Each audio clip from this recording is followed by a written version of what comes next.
The walls of a quiet hospital room hide a storm. A man lies recovering from a life-altering surgery, his body battered, but his spirit unbroken. Outside, whispers of family discord ripple through continents, messages intercepted, intentions questioned, and a daughter torn between duty and distance. What happens when love, pride, and public image collide in the shadow of a hospital bed? In the Philippines, Thomas Markle, father of a global figure, has endured a sudden, dramatic medical crisis. Following the amputation of his left leg, he now faces a long road to recovery. His resilience is quiet but fierce. Daily physical therapy sessions, phantom sensations, the hope of walking again. The local doctors and nurses who care for him are his lifeline. Yet the air is thick with tension as whispers of family interference reach the hospital corridors. Photo of Thomas Markle, who has been moved out of intensive care, as his surgeon says the operation to remove his leg was a success and he is making good progress.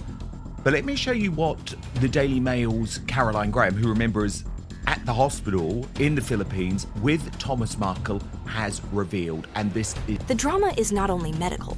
Reports suggest a daughter's representatives sought intervention from the U.S. consulate, an unusual step that only deepened the divide.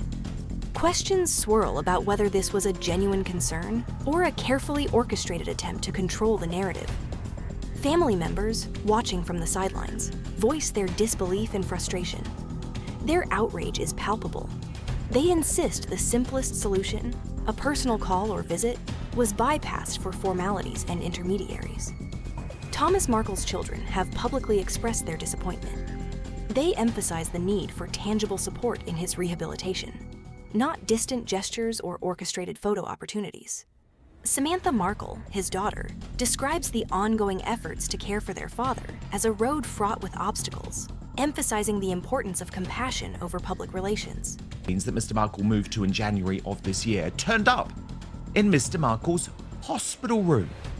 Consular agent Glenn Ivan Loop said the US Embassy in the Philippine capital city of Manila had requested they visit Mr. Markle, but declined to give further details. He asked Mr. Markle to make a list of people. Yet the story is layered. Amid the chaos, Thomas Markle reflects with dignity on the past.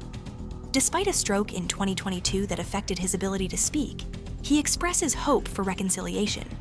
His words are simple but powerful. The family has grown apart, and the walls must come down.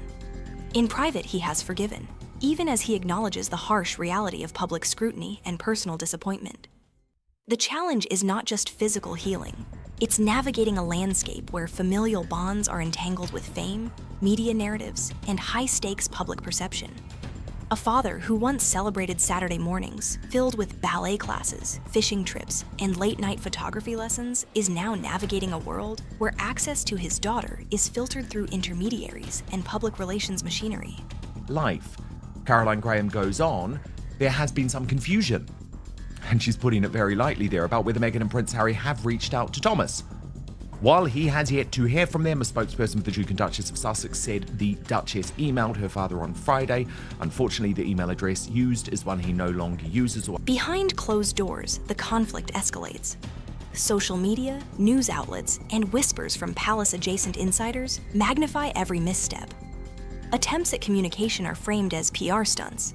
Genuine concern is questioned, while claims of personal outreach are dismissed. The narrative of a caring daughter is overshadowed by debates over intent, transparency, and loyalty. Thomas Markle Jr., the son, amplifies the tension, criticizing what he perceives as manipulative efforts to control the family's story. His anger is not only protective, but also emblematic of the larger struggle, a family's private grief played out on a global stage, where every gesture is scrutinized and every silence interpreted.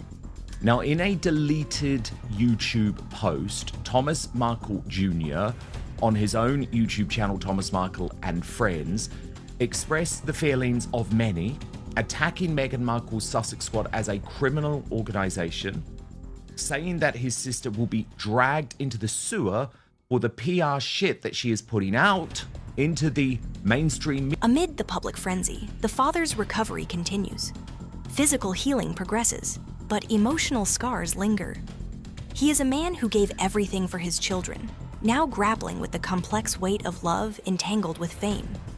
Those closest to him urge simple compassion, direct contact, presence, and genuine care over mediated communications. The family's discord is not just about miscommunication. It is a mirror reflecting the clash between personal obligation and public expectation. Because I wanted to be a photographer, shading my windows in red lighting gels and filling my cabinets with extra jars of fixer. He put gas in my car when I went from audition trying to make it as an actress. He is the person who believed in this grand dream of mine well before I could even see it as a possibility.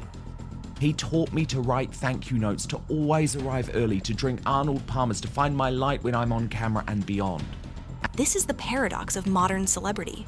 Private hearts under global scrutiny, where gestures of love are tangled with optics and perception. And yet, in the quiet moments between headlines, Thomas Markle remains steadfast.